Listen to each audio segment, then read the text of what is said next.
Now it's a little while since we arranged some locally grown flowers. It's almost the end of the summer, so come and join me while we use the last of the summer blooms.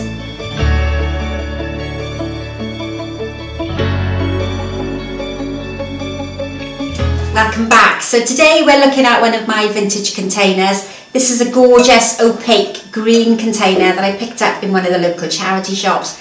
And I'm going to be using some wire mesh, or commonly known as chicken wire, as my mechanics.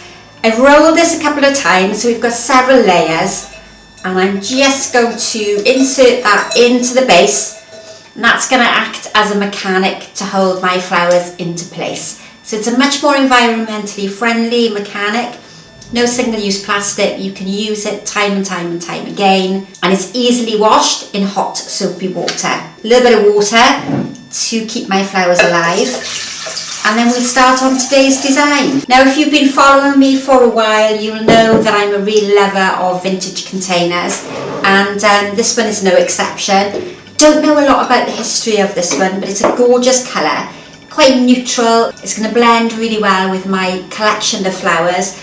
We're almost sort of to the end of the summer, starting into autumn, but these I think are the last reminder of the, well, it's not such a gorgeous summer, but the last reminder of the summer for this year. I think the bowl itself lends itself to any shape design, but I am a great lover of going slightly taller on one side and slightly shorter on the other.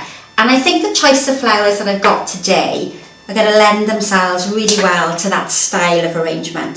So I'm going to start on my left hand side, just inserting the flower stem. So this is a Snapdragon or an Helenium, just in through the wire mesh, and really you've just got to let it sit in a position that it's comfortable in. So I'm feeding it through the wire mesh. If it's your first time using wire mesh, then don't worry too much if the material moves around and flops back and forth.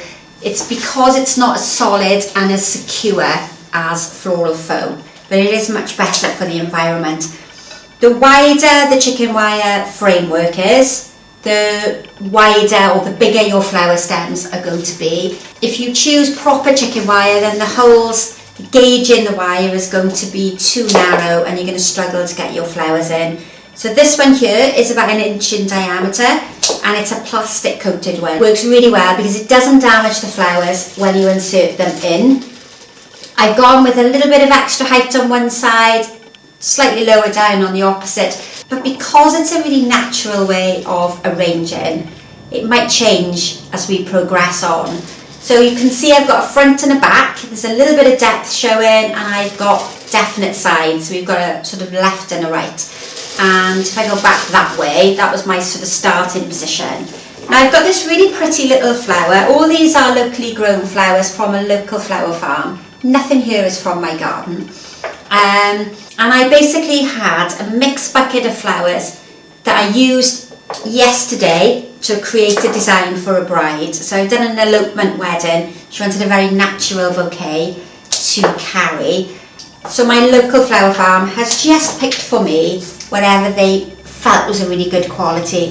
And I was so relieved when I went to pick the flowers up, because we've had this tremendous storm over the last week or so, and I'm surprised there was anything left at all for her to be able to pick. Now these little wispy bits that I'm draping over the side are Panicum Fountain. Gives a really soft look to the arrangement, and their natural style is to drape or to act as like a fountain, and I'm making the most of that shape by draping them over the edge of the container and bringing them up quite tall to give me that really frothy, attractive look to the arrangement. This little purple flower here, I think is a variety of Linaria, but I'm not 100% sure on that one. It's not one that I've used before. And let's have a little look what we've got. So my next sort of flower, I've got the framework in. Now I'm going to use Sedum, and lots of you will have Sedum growing in the garden. It's a real standard go-to flower for the autumn. And I'm going to cut this much shorter to come towards the base of the arrangement to give me a little bit of weight at the bottom. This is going to help also cover my floral, it's not floral foam, it's going to cover my wire netting. You've got to make sure that all the stems are really clean going into the wire netting, so we don't contaminate the water and we keep the water as fresh as we possibly can. If you're lucky enough to have a garden, then just pop out. If you've had bad weather like we have, you might have lots of windfall flowers that have been damaged in the high winds and rain. And don't worry too much about making a formal pattern. We're creating something very rustic and very natural without any set sort of rules in place. Although everything has slight rules, we're looking at visual weight in the middle and then the smaller, lighter flowers towards the outside, and darker colours if you can towards the middle because they tend to recess and give you depth. But other than that, just have a bit of fun and don't sort of overthink it. Now I have this amazing dahlia, look at that. Purple with a white edge, absolutely magical. I'm not too worried about the colour combinations. You know, I've got yellows, purples, I've got different shades of pinks. I'm not going to worry too much about getting the colours perfectly balanced and perfectly symmetrical, and just really having a bit of fun and enjoying my arranging. A little bit of darker colour towards the bottom. If you're used to arranging in patterns and symmetry, then you would probably want to have one of these on this side of the arrangement, but I've only got two, so you're going to have to cope with just two in the arrangement for today. I've really got almost like a bucket of oddments. Nothing is matching. I've got two really pretty little cosmos, and the poor lady, her name is Lizzie, and poor Lizzie, this year she reckons she's grown the best cosmos she's ever had, and the wind came and completely ruined everything. So I was really grateful just to have a few of those cosmos in today's design. Soft wispy flowers to the edges, heavier, denser flowers towards the middle, and I'm starting with just the pinks and purple shades. I have got the lovely yellow Helenium to add as well, but I'm going to keep going for the starting point with my pinks and purples. Aren't they fabulous? Now I've really struggled to grow dahlia. I would like to say by next year I will have mastered it and I'll have some dahlias from the garden to use. But I haven't done particularly well this year. Now I've got 4 dahlias, so those of you out there who've done formal flower arranging and have been told you can't use 4, then what I'm going to do is I'm going to put 3 on one side and I'm going to do 1 on its own, because that's acceptable.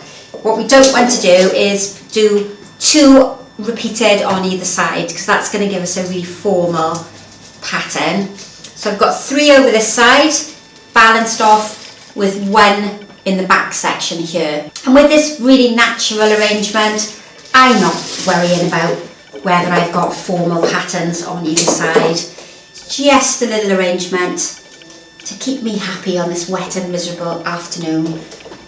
Now then, I'm going to use up all the buds. It's a lovely green leaf on it, different shape, different texture. I've only got Snapdragons on the outside of the arrangement, but I've got 2 left in the bucket, so I'm going to bring them closer to the middle, and they're going to pop up on top and through those lovely sedum heads that are in the middle. And not only do the sedum cover my wire netting, but they also act almost like a cushion to support the flowers. And then you get that bed of sedum with all the flowers nestled and poking up through, just like we would use foliage if we were creating a more structured design. Right, we've got one more little pink one. This doesn't have a matching partner either. But you know, we won't discriminate against her because she's on her own. We'll pop her on one side. And then I've got 2 orange ones. Now I don't have anything in the arrangement that is orange, but if you think about the garden as everything starts turning from pinks to reds to oranges, then all these colour combinations link together really nicely if we just picture what's going on around us. So a lovely boat-shaped container with a slight asymmetrical design, taller on one side than the other. And now I'm going to introduce some Helenium. I'm going to try if I can to get the smaller heads towards the outside and the larger ones towards the middle. get a bit of structure. I've got a nice bit of structure towards the middle. I just want to raise up the height slightly on one side. Gorgeous flowers. If you're lucky enough to have a display like this in your garden, then I'm really envious. Even though my garden is fabulous in the spring and early summer, I don't have a great deal in there for this time of the year. I need to do a bit of research to find out what flowers are going to suit my garden for later on in the year, because I'm quite limited now as to what I can pick. Now the lovely splash of colour from the yellow Helenium is starting on one side and it's going to move right the way through to the opposite side. If you prefer just the pinks and the lilac sort of shades, then you don't need to add in the yellows and the oranges. But I like this sort of really bright summer colour combination. Before we head into the dark depths of winter, let's make use of these pretty little flowers. And I've just got 2 more of the yellow. Now one of the beauties, of course, of the wire netting is that you can insert your flowers in and you can pull them out, push them back in as many times as you want. It doesn't create any damage to the mechanics. As long as the gaps in the wire netting is big enough for you to not force your stem in, then you're on to a winner. There's very little left in my bucket to use, but what I am going to do is fill in this area here. This is going to help weight down the wire netting. Now I didn't use any tape to hold the wire netting in right at the very beginning because I didn't think my flowers were going to be heavy enough to move it. But if you're concerned, use some floral tape, some string or some sellotape just to hold it into place and anchor it into position. And I'm going to use the last of my sedum just at the back here. Now sedum will easily grow from a cutting, so if you've got a friend or family member who has some in the garden, it's really easy to grow. I've made sure that this arrangement has depth, so it's not flat. Your eye can travel beautifully towards the back of the arrangement, which helps to give that 3-dimensional quality. This one I think is a bit too tall, so let's just cut that down a bit smaller. Move a few little heads around so you can see them a bit more clearly. One of the beauties of locally grown flowers is it's often flowers that you won't see in the supermarket, flowers that you quite often don't see in a florist shop either. They maybe don't last quite as well as the florist grade flowers and the supermarket bunches that we're more familiar with, but they've got far more personality and are really going to fill us with cheer today. And I'm down now to my 3 final flowers. This one is Daucus. This is the flowering carrot. Lovely one to bring texture and colour, nice soft flower. And then I've got one little Achillea. This is another one that will grow quite happily in a UK garden. And I'm going to strengthen this side. I think we need a bit of stronger flower on this side. I'm wishing that my Helenium were a little bit taller. Although, no, that will do quite well. But I wanted to raise the height up on this side of the arrangement slightly. So what do we think? Maybe the last of the summer flowers. Dahlias will probably keep on going a bit longer through the autumn, but I absolutely love that. I'm going to take it home with me, pop it on the mantelpiece and really enjoy. Now don't forget, if you want to learn any more designs with environmentally friendly mechanics, there's lots of videos on the channel that you can watch. And I've also got a 5-week online course that you can access through the website sharondower.com, and there's a whole host of lessons on there if you want to look at expanding your skills and your knowledge. As ever, thanks for watching. Look forward to seeing you for next time, and bye for now.